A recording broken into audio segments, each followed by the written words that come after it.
We are part of the Fired Up Sports Network of shows.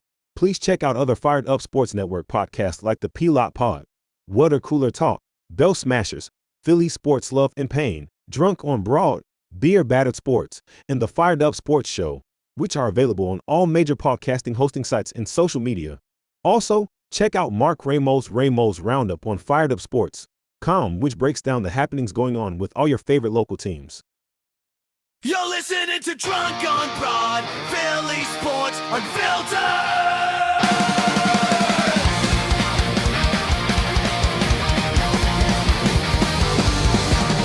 From Broad Street down to the bank, we bleed red, green, black, blue, and gray. Racial class and game day pride. Philly's hardware, drunk on the ride. The aliens flying on at night. Six stars lights up, the sky's so bright. Flyers crash like thunder on the ice. Philly swinging, everything's nice. Union chanting, passion loud and raw. City of grit, we break every law. Down, drunk on broad. No, we don't sleep. City of champions, running deep. For another round, let's make it loud. Feel it forever. We're Broad Street proud.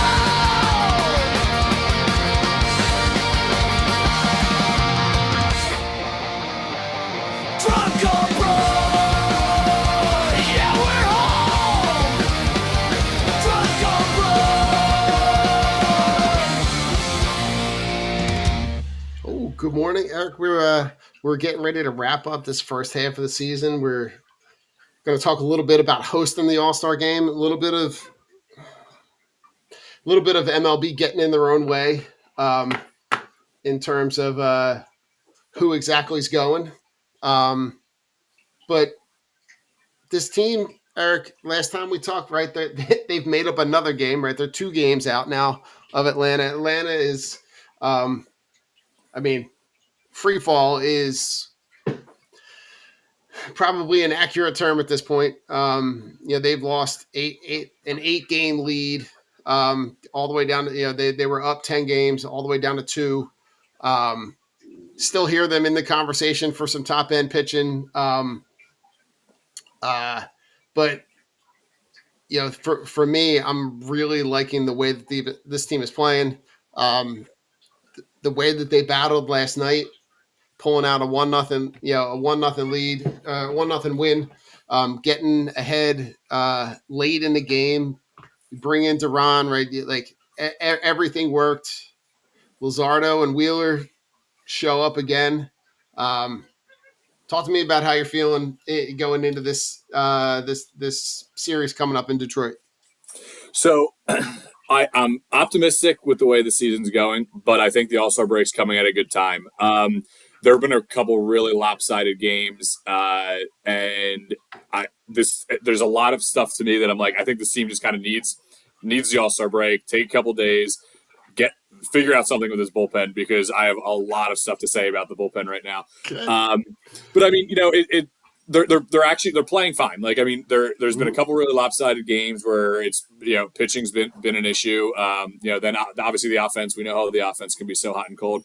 But right now, I think they're 4-4 to start the month of July, or something along those lines.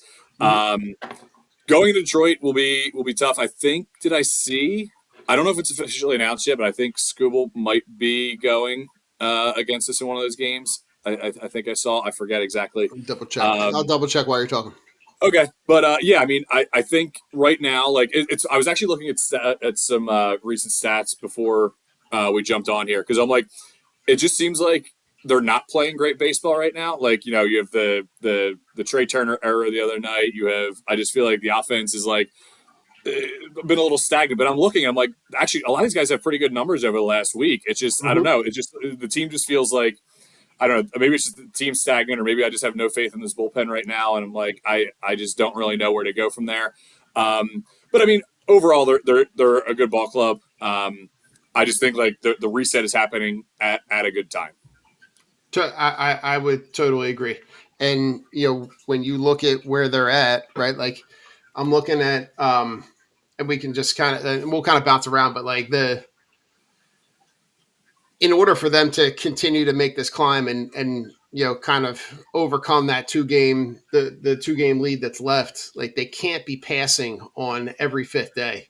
And that's kind of one of the places where I feel like the painter not working out really has hurt them, because like they're essentially that bullpen game that they're just literally just, it's like a wing and a prayer, and like hopefully the offense shows up and bails them out, because in the other games, right, in the games that are started by Wheeler and Sanchez and Luzardo, you've got yourself a really really good chance, right? And you get like I'm looking at Luzardo's last 6 starts, and he's got an ERA under 2, 1.69, and 56 strikeouts.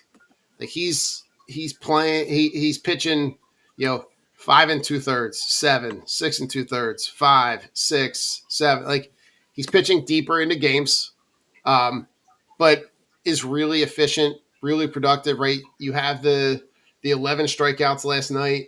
You had 13 a couple starts ago. You have Wheeler a couple nights ago with 14 strikeouts. Like they've got some really really excellent top end pieces. But that middle section of the game, I'm gonna let you just cook on this one, because this is just the way that this bullpen has really just kind of fell off the table has been astounding, to say the least. Yeah, the whole basically middle relief core is completely untrustworthy right now. Like when I'm talking about the bullpen being bad, I'm excluding 2.5 people. Duran has been awesome. Like the fact that he's an all-star, and we talked about it last time. Like it's hard for relievers to make it because they carry so many starters. I know we said that they have to carry at least 3, like actual relievers. But it's he's been great. Jonathan Bolin has been really good. Kirkring was good up until like 2 outings ago. Now he just seems to be like struggling with command and walking people. But if he can kind of get rid of that, my trust will kind of be back in him. There's not one other guy in this bullpen that I trust right now. Tim Meza might be like the next guy up. Like kind of, sort of, maybe. Yeah, it's like just looking at the numbers here, it's pretty damning. Like there's no lefty that you can really trust. Like Alvarado falling apart, Tanner Banks falling apart, Kyle Backus not really working out. Like there's not really a lefty in the bullpen right now that I would put a lot of stock in. And that's a huge part of the game, right? Because you can rely, even though we're talking about the starting pitching, like, Wheeler went 7 the other night. Luzardo went 7. Nola, how about Nola's outing on, what was that, Saturday, I guess it was? Saturday, I think, yeah. Yeah, because he's pitching again today. 7 innings, 3 runs. If we could get something similar to that from him, twice a month or I would be thrilled. Save that bullpen a little bit, because then you can just kind of take those. But like if you have the games where you're getting the bullpen in the fifth, 6th inning, you're using that extra reliever, and they're pretty much giving up runs all the time. Like I mean, like I said, Alvarado right now I think is probably the most frustrating for everyone, just knowing what he can be, but. On the season, opponents are hitting .314 against him. He's got a 1.78 whip. He's striking guys out, but he is just like all over the place. Obviously losing Brad Keller. I know he wasn't like having an awesome season, but he's better than what could be there. Looking better at than what you have, Johnson, right? 7.15 ERA. It's like, yeah. So there, when getting him back will be big. But, if you would have talked to me in the beginning, earlier in the season, I would have said, okay, what's the biggest need for this team? I would have said a bat, right, at the trade deadline. Right. I don't know about that anymore. Like, I'm looking at what this team needs right now, and I think that priority number 1 needs to be another starter. And I think priority 2 needs to be some middle relief arm that you can trust, preferably a lefty at this point, I think. Yeah, I think at this point, as far as starting pitching, Eric, I don't care right, left. Like you need a credible starter to take over that 4th or 5th spot, right? And whether that slots Nola one, one position back and he starts every fifth day, like in that starting pitching 5 role, like, and you have someone slotted in that 4 or whatever the order is, you need someone else to consume that space and not pass on every fifth day, Mhm. because it's just bad. And what it's going to end up doing is depleting the bullpen that's already struggling, right? So like I'm looking at a guy that we talked about, like Robbie Ray, like someone in that area that can come in and just give you 5 or 6 and keep you in the game and give you, even if he's given up 2 or 3 runs, right, still keeping you in the game. And it doesn't, like, you don't have a situation like they had, what was that, on Sunday in Kansas City, where the game was over almost instantaneously. And right. And I know that wasn't like that's it's hard because there are games like that happen throughout the season all the time. But like, you have to give yourself the opportunity to be in every game, because you've got a team in the Braves that's reeling, that you really have, even if they had a credible starter at that 5th spot, you could make a case that they probably could have already overtaken them. Oh, I think so. I mean, there's been a couple. Like I said, this last week, it just feels like they're playing a little flat. The Sanchez game where he got absolutely shelled was a little discouraging, but like, it's going to happen every now and then. Mm-hmm. But yeah, I mean, the way the Braves have been playing versus the way the Phillies have been playing coming in July, right now it's really the Phillies division for the taking, in my Mm-hmm. opinion, barring acquisitions at the deadline for each team. Like I think both teams have holes. Yeah. Both teams have some injuries that need to be resolved. The Phillies maybe not as glaring as the Braves with Ronald Acuna being out, but there's definitely room for improvement. I think we talked about this before, but I kind of like the idea of playing like chasing the Braves here. Like Yeah. I don't want the team to get comfortable because that's what happened last year, and I feel like when you get complacent and the games don't mean as much, you're losing that intensity. And then you Mm-hmm. go into, now again, we're still a long way from October, so a lot can happen between For now and sure. then. But if we're talking again, in September, and the Phillies are still 3 games behind Atlanta, I'm going Mm-hmm. to say I would still gladly take that. Like, you don't want to lose any ground. I don't want to be playing from 5 back and have to play like '07 and trying to hope on another team's collapse. But if you're right 100%. within there, and we play the Braves, the Phillies play the Braves a few times in September. Like, In September. those are going to be some really fun series if they're going back and forth like that. So, they're in a great spot, I think, from a standings perspective, to catch Atlanta. I don't need them to, even by the All-Star break, I don't need them to be tied for the division lead. Obviously it'd be nice, but Right. be right in there or be right in the hunt, kind of be lurking in the background there, and make your move in the second half.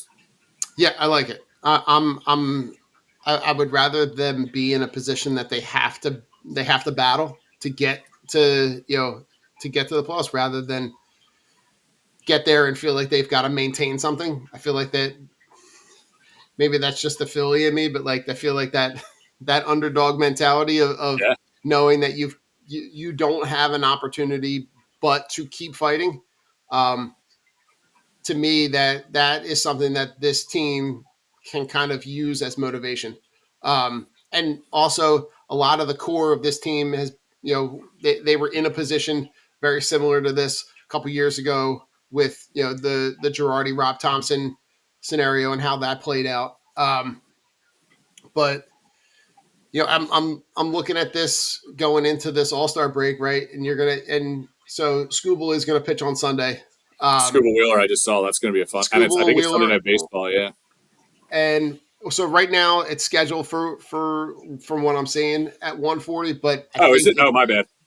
I I must think I must miss. it might be it I think it has the opportunity to be flexed. If Okay, not, it probably maybe. won't be at this point. Yeah, I don't think it will be at this point. Um, I must but have then misread that. Oh yeah, it's but one then forty. My bad. also did I see Mizorowski and Skeens are also pitching on Sunday morning. And the like it's like matinee. one of those like 11:40, Mhm. you know, strikeouts and breakfast. Like Yeah. it's going to be those two matchups are really really good for baseball. At the same time, and this is something we can dive a little bit into with the All-Star game, but like how that affects the guys that are going to be able to pitch in the All-Star game. And I'm listening to, because I know that the conversation really came up with Wheeler and how that played out, and his post game comments after his start the other night, and essentially saying like this would be my off day where I'd be throwing anyway. And I didn't realize, I was listening to Bob Nightingale talk about how this was something that was in the last. This was one of the player contingencies in the All Star in the last CBA, Okay. and it just seems kind of silly that like,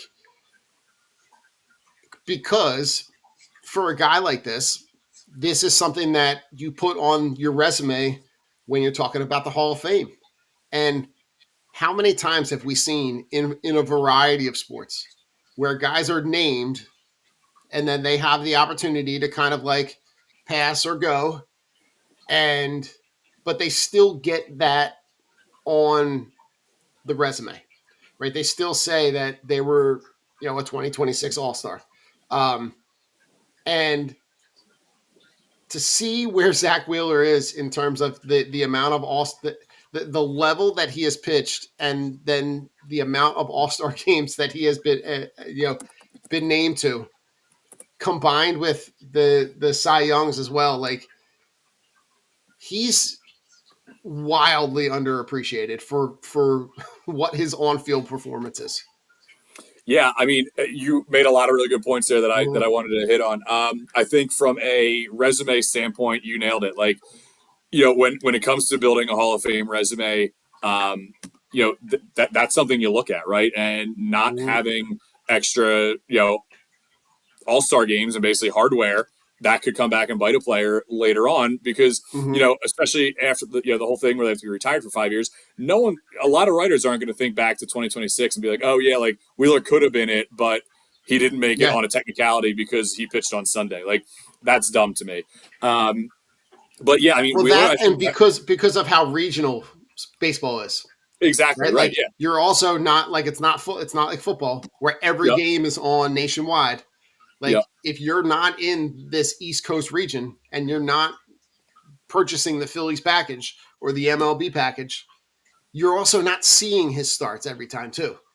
correct. Yeah, no, you're 100% right. So you're going a lot by numbers, and like, I mean, his numbers have spoken for themselves since he's come here to Philly. But like, missing out on that, coming just short of some of these Cy Young awards. Like, you made a really good point that I think he is probably the most underappreciated in terms of like accolades and recognition of like of any pitcher in baseball right now. I mean, the dude has been shoving since 2019, since he's come here, and Seriously. he has 0 Cy Youngs, and I think he has one or two All-Star appearances Yeah.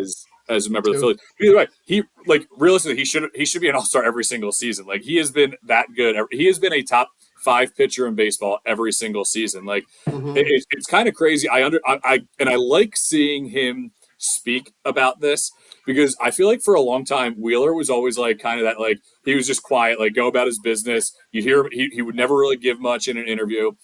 He's been like a little ornery this year. Like, he's had a couple interviews where I'm like, oh, he's got like a chip on his shoulder right now, and For like, sure. he reminds me in a way of like the mentality of Roy Halladay. Like, I don't know if you ever read the book that Todd Zalecki put out, the doc book that Todd Zalecki wrote. I think I have it. Yeah. Yeah.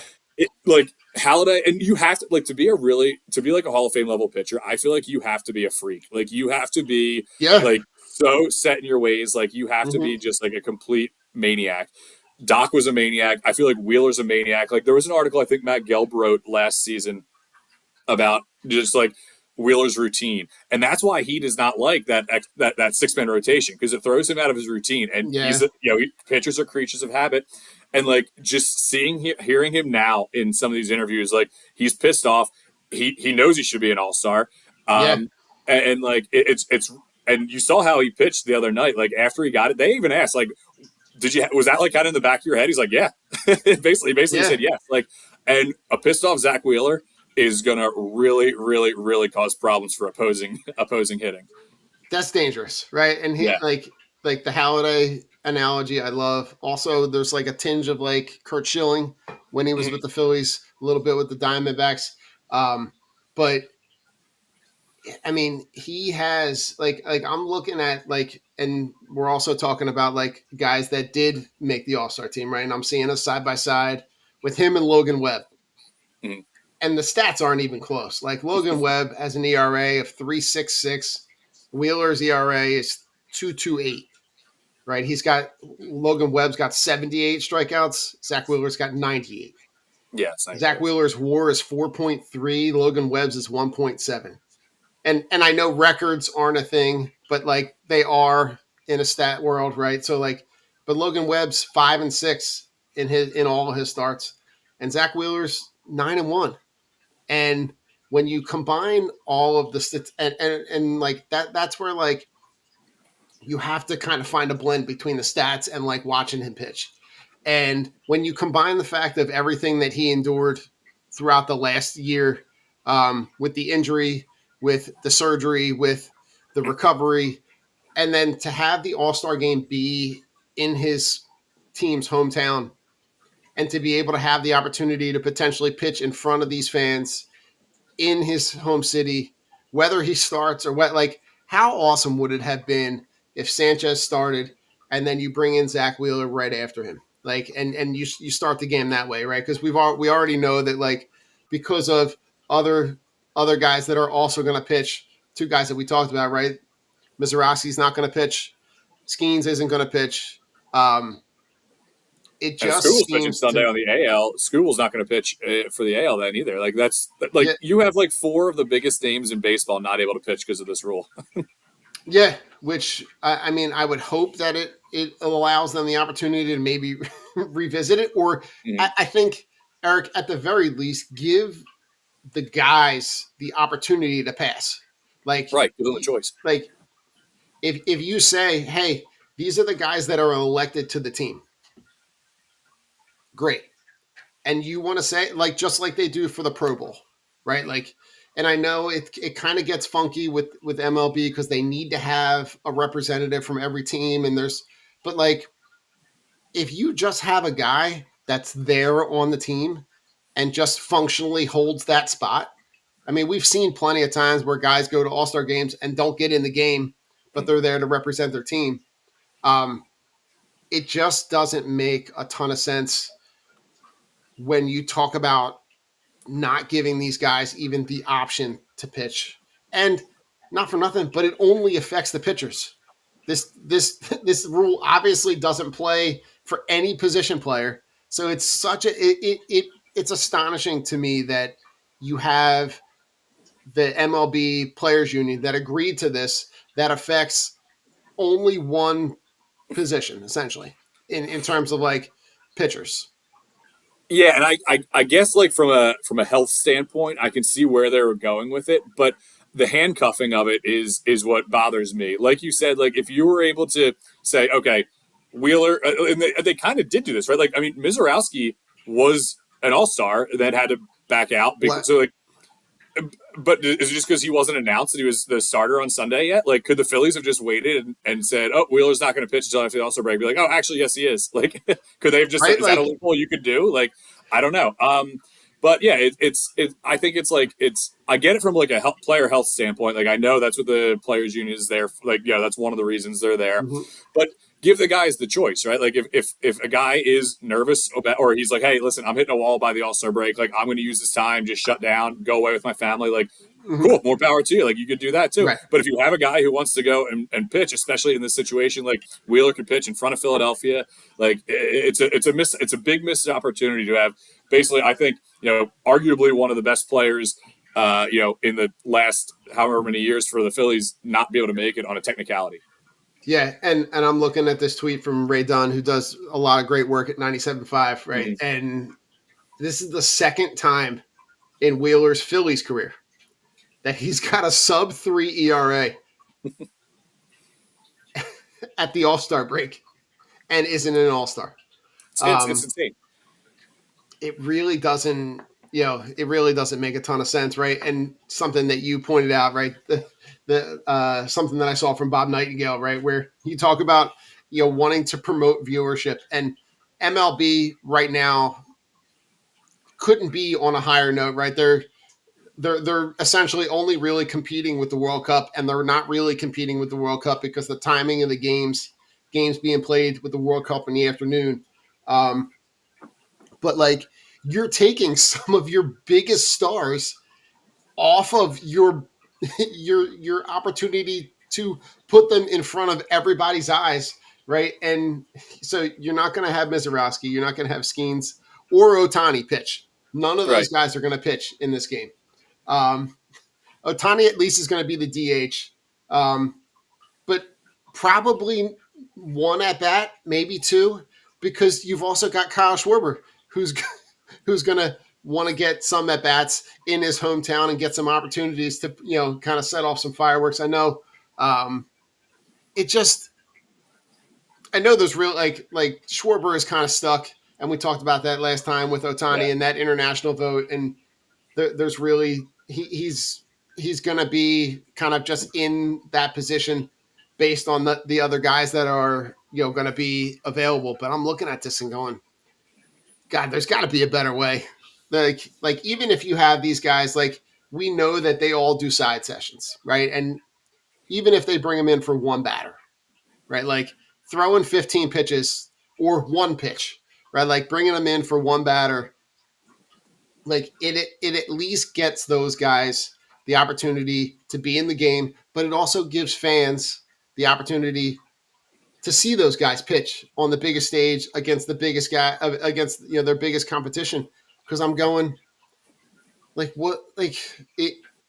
We both know that ticket is not cheap, and to know that you're paying what you're paying to get in to that game, and know that at least from what we can see right now, right, there's at least 4 or 5 guys that you would want to see play that aren't. Yeah, I mean, it's funny. Like you made a good point. Like baseball right now is in a great place, but baseball is also so good at fumbling opportunities. Like they will take the best. So bad. You can give them they're set up perfectly on a silver platter right now. They're going to mess this up. They're probably going to mess up this offseason with the CBA agreement and everything like that. Like they have the world at their fingertips right now, and they are literally going to just be like, well, let's set it back, 10 years and see how that. Let's play catch up again. Like they love doing that. Just because I mean, so many things have worked out well. Now, there's one thing that kind of sticking with the All-Star theme here. I am thrilled about the changes to the home run derby, going back to outs instead of the clock. I think baseball did a great job with that. The outs are so much better. The pitch clock just felt rushed. I felt you missed every home run because they're the ball's going out, and then you're just going back and forth. You get like whiplash, like trying to watch it. Doing the outs is so much better. I don't know why it ever changed, but it should never change again. It should remain. You get your swings, and that's that. Like, don't try to the timing thing. Just I felt like made it worse. So I'm happy that baseball did this. This is one thing they did right. Yeah, and let's talk about some of the guys on the guys that make the All-Star team. So, anybody that jumped off that like you think really got snubbed, or guys that like really earned their spot. I mean, obviously Wheeler, right? Yeah, I mean the pitchers I think was kind of the biggest thing. I don't think so. I mean, there's a couple guys on there that like with the fan vote, you get some guys who get voted in who I don't really think are all-star level. I want to bring up the all-star rosters. I want to bring that up again because I remember looking at it and I don't remember saying to myself, was there anyone who should really like Ozzy Albies isn't having a great year, but second base is kind of a weak position. The fact that Bryson Stott actually was kind of in the mix for that was also kind of laughable. I don't know. Was there anyone that you were really thinking about that was kind of a snub, or someone who you don't think should be there? Not really. Like, Yeah, I'm looking. I'm it like, they're seems actually really. like there wasn't anybody that like was having like a super phenomenal season that got left off. Yeah, And there are some guys on there that like I thought the Harper being the Legends pick was actually kind of funny, yeah, considering the Legends pick on the other end was Justin Verlander, who's already announced his retirement. right. Um, like that, like, but there, I'm excited that there are some new faces, right? Getting able Mhm. to, like CJ Abrams as a kid that I love watching, but is kind of like stuck in Washington on a fourth place team. Yeah, Um, you know, the who else did I? Luis Arise is always a guy that I like to watch, and I know I've talked about him to hmm, um, but like James Wood is also another yeah. I guy, was just right? gonna Like say he's he's another one guy in making a step Washington in. that I like to watch. That like so it seems like there's a lot of guys that they got right, and then like on the AL side, there's two guys that it's two really good stories considering where the game's being played, right? And Kevin McGonigal, who's a Delco kid, who's Faced the Phillies tonight playing too. Yeah, right, who's playing in his rookie year, and is having a phenomenal season, playing really well, doing a really really nice job for them. Um, and then Nick Kurtz, a guy who, like I said, like there's two guys that are local kids that are going to have an opportunity to play in their first All Star game, but also do it in a stadium of a team that they grew up rooting for. yeah. I was actually when I was going through, I was like, actually, the entire American League infield, it's everyone's first All Star appearance. The reserve infield, I should say, is everyone's Okay. first All Star appearance, and those guys were two that really stuck out to me. Nick Kurtz has just been like out of this world. He's slumping a little Yeah. bit right now, but he has been really fun to watch kind of come into this league. And Kevin McGonigal, it's really impressive how quickly he's made an impact, right? Like, I mean, it's rare to see a rookie make the All Star team, and he just has been like just consistent all season. Like, I mean, I remember when he got drafted. I think it was the same year that the Phillies I think drafted Aiden Miller because McGonigal everyone knew was going to go too early. So I knew he was not going to be a Philly, but like just He the got noise drafted in around him. 23. Yeah, and I think that was Miller. Yeah, I think that was Aiden Miller's draft A year Miller. too because Yeah. Painter was So But he yeah, I got mean picked he was 37. yes. Oh, McGonigal did right. McGonigal. Yes, that's right. He was after right. Okay, so he was still there. Why did I think? Anyway, yeah, It's been cool seeing him, translate into just like a regular everyday player, and making an All Star team in his rookie year. So, two good stories there, like you said. Yeah, I mean, when you look at the stat line from this season, right? He's hitting 287. He's got 7 home runs and 32 RBIs, but like an uberly productive guy at the top of their lineup that just like he just does a great job at getting on base Mm-hmm. and kind of creating traffic on the base, which has really really helped them um, from that standpoint because that was something that they kind of always struggled with. Yeah. And like you said, Nick Kurtz is a guy that like, especially again slumping a little bit now, but like especially playing in the ballparks that they're playing in Mm-hmm. has a real good opportunity. Right, he's sitting at Oh 26 yeah. or at 20 home runs already and 66 RBIs. Even though he's batting 266, right? He's a huge guy. I thought that there maybe was an opportunity for him to be in the home run derby, but it kind of looks like that American League side is already filled up. Yeah. But I love anytime that there's that hometown connection, and for those two guys to have that be not only their first, but be their first in the stadium of a team that they grew up in. Um, you know, hearing Kevin talk about it, and they're kind of joking like, what the jerseys like, what are people going to be wearing? Mm-hmm. It's like obviously my family's going to be wearing my stuff, but Yeah. like my friends will probably be wearing their Philly stuff. Oh yeah, you have to, right? I mean, Yeah, and that's the cool part about it. Being able to, basically then, stay at home basically for the All-Star break. Yeah, and it's the timing of it's, funny too. Playing the Phillies coming into the All-Star break too. Now I know they're out in True, Detroit, yeah. but still, he gets to play against his childhood rooting interest, and then plays on that same field a couple days later. Pretty cool. It's pretty wild. Let's talk about the home run derby. So again, just remind me. We're talking outs, not timing, right? Right. So yeah, is it 20? I think it's Is it 10. 20 outs? It always was 10 back in the day, but I don't know if they changed how home run derby 2026. Yeah, it was usually 10. Okay.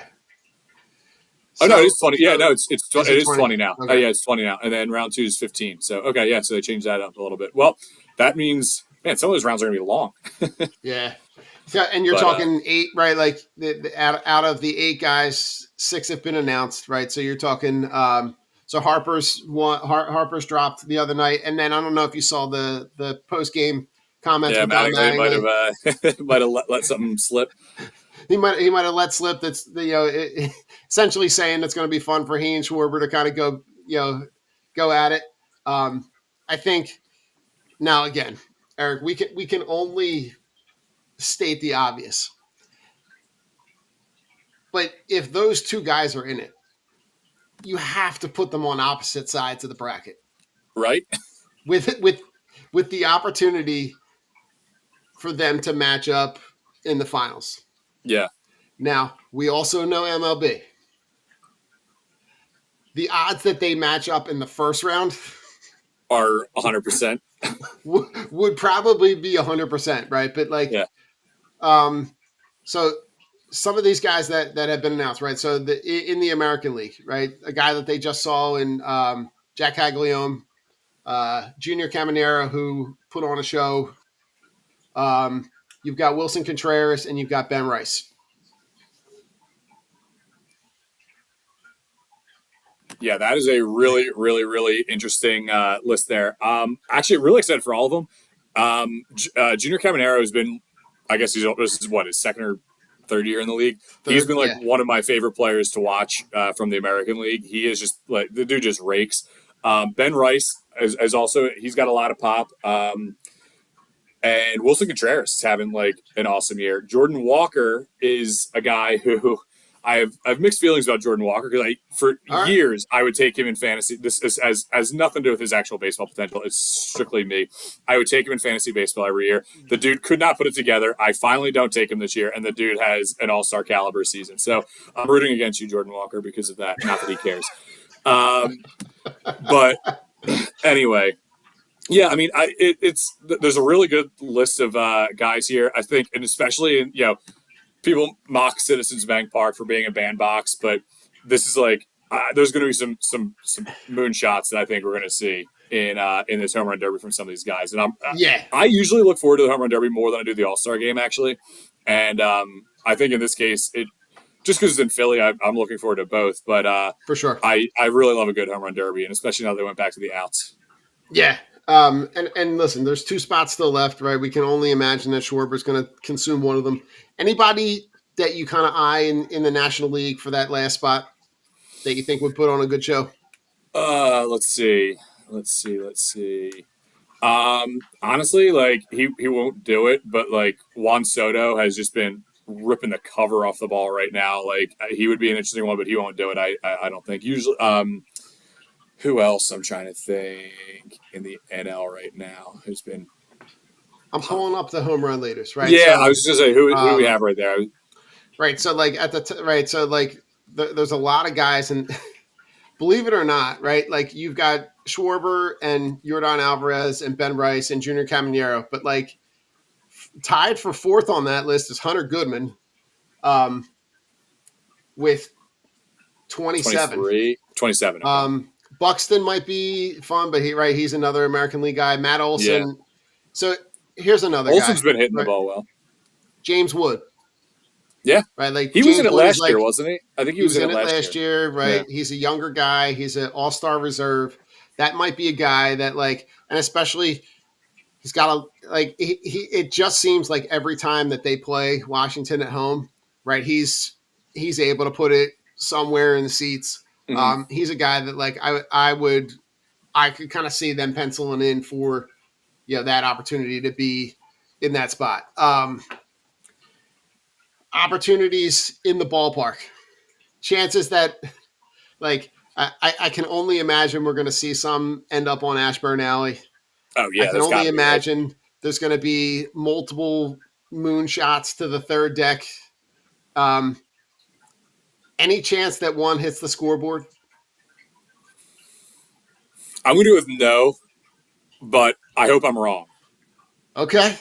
I'm going to go with no, but I hope I'm wrong. That is just like that is a freaking missile. I would not be surprised if, um, if a few balls peppered the bar that was formerly Harry the K's, but Oh, okay.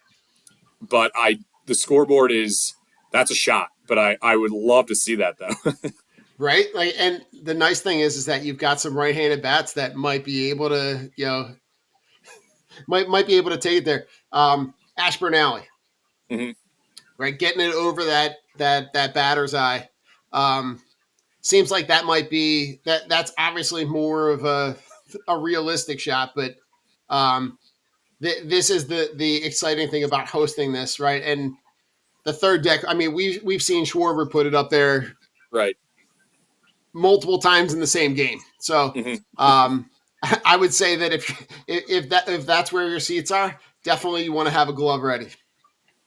Oh yeah, I mean, and that's really anywhere in fair territory in the outfield, especially in Citizens Bank Park. I think is pretty much fair game. Like, there's going to be a lot of impressive home runs, I think, and it's cool to see just because this is a stadium that we're very familiar with. Like, been to a Mm-hmm. bunch of times. You kind of know the nuances of it and like how often balls get to certain places. Whereas when you see a visiting stadium, it's like, oh wow, that looks like it was hit really hard, but I don't know, like how often does the ball get out there? Right. Um, so here, I think it'll be cool to see just where some of these guys put some of these. And I really hope Schwarber does do it. Like having him and Harper both swinging in that.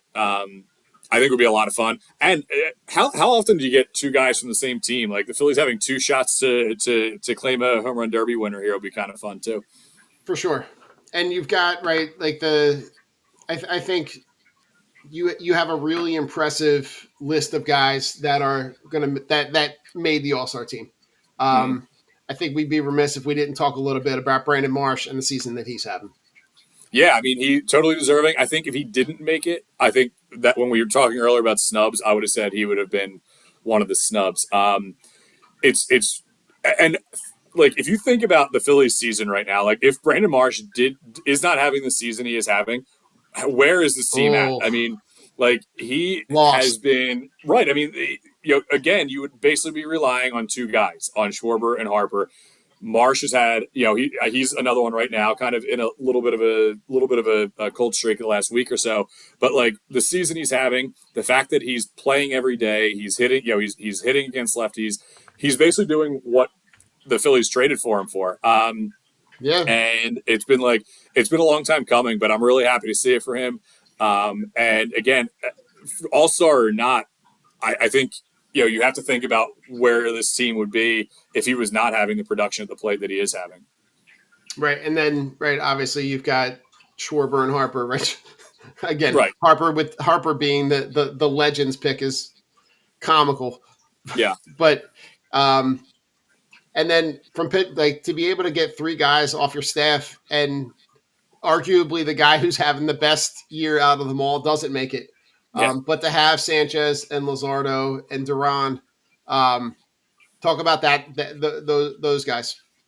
Yeah, I was actually surprised that when that Lozardo was one of the ones to make it in as a replacement, but in Mm-hmm. looking at his numbers recently, like he had a couple early games where he got lit up, but his last I think in the last month or so, he has been just absolutely dominant. And I mean, other guys have made Yeah. the All Star game, kind of in the same capacity, right? Like, being a replacement, but maybe not having a perfect overall season. But like this guy has been, right? Like he's another one right now, kind of in a little bit of a cold streak the last week or so. But like the season he's having, the fact that he's playing every day, he's hitting against lefties. He's basically doing what the Phillies traded for him for. but recently, like the recency bias is good enough to get them in there.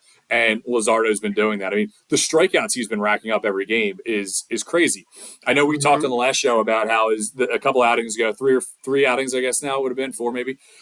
We gave up 5 earned runs, but he had 13 strikeouts. It's like, right. So even when you're getting hit a little bit, like there's still that dominant aspect to it. So I'm happy to see it for him. First time All-Star for him. Sanchez definitely deserved it. I still am hoping he's going to take the ball to start. And Duran. I mean, Duran has had a fantastic season. Basically, it's really funny to think back to where the Phillies were a year ago, right?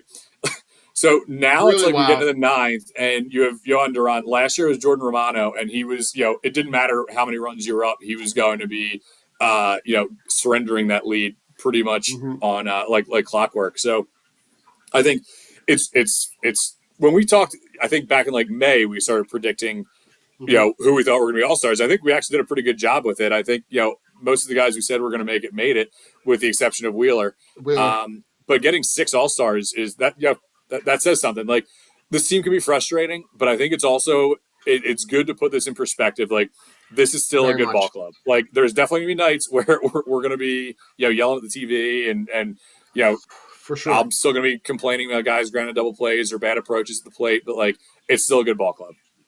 For sure, right? Like, and when you look at where they are and where they were, it really is. Like when you take a step back and you kind of have to look at it through the lens of like not being a fan of the team. They've had a really impressive start. And I think sometimes it's also good to remind yourself that like they are not the only ones that are playing like this, right? Yep. It's a long season, and you can't, like that. You can't maintain that level of play for that long of a stretch without having. I know one of the things we talked about with Duran was like at the beginning of the season, right? Having him for a full season and the effect that can have on the team. And even cool last night to see Luzardo with a little fire, right? Yeah. Coming off the field, jawing at the Reds bench. That's the kind of stuff that you need, in September and October. You need the guy that's going to go out and not give up a run because you might have to win a game 1-0. And I think the great thing, Eric, is that they're going to go into any playoff series with 3 of those guys. Right. They've got 3 guys that anytime they can pick the ball up and they can go out and they can shut a team out and get double-digit strikeouts and keep you into the game, deep into the game, into the 7th. Like we haven't seen many guys pitch past the 7th, but like to see that level of play from those 3 guys, that's why to me it's like uberly important to be able to get that 4th starter, like that last starting role figured out, whatever it is. And even if they make like we still know that they need like a right-handed bat. We still know that like that's something but like they're gonna make moves. But I'm curious to see how creative they can be because we've obviously talked everybody's ear off about how depleted the farm system is. So, anything that we missed on the way out? Just to reiterate your point about how bad the farm system is, I think Baseball America just put out their midseason farm system rankings, and the Phillies were number 29 on that list. So they're going to have to get really creative especially to fill the needs that they have, right? Like unfortunately, there's going to have to be some good prospects given up, but I'm of the mindset, and I've told myself this basically with every big trade, right? Like the Holiday trade, the Lee trade. How many of these guys actually pan out? Like, I need to stop being a prospect guy, but I can't help it. Like, I love the idea of a prospect coming up, but I'm of the mindset, get rid of anyone. Anyone should be on the table right now. I love Aiden Miller. I love Andrew Painter, but like, anyone should be on the table right now because they need to. This is like the window of opportunity is here. Yeah. They need that 5th starter. They need that bullpen arm, and getting another bat would definitely not help. But the farm system, the draft is on Saturday, so tomorrow. So maybe they can restock a little bit there and fire away some of these pieces. I think anytime you have an opportunity, if you walk away with the better player and the guy that's going to help you right now, we have had that experience of way too many times of guys that we've waited on that were the next big thing that turned out to be nothing. So Yep. make the trades, and their window is right now. They have a window to be able to compete with the core of players that they have. They're like a hand, like they're, I mean, a lot. It's a prominent thing around baseball, but like they're a couple players short, and Yep. that you need those guys to be able to get over the hump. So we'll see what happens. But Yeah.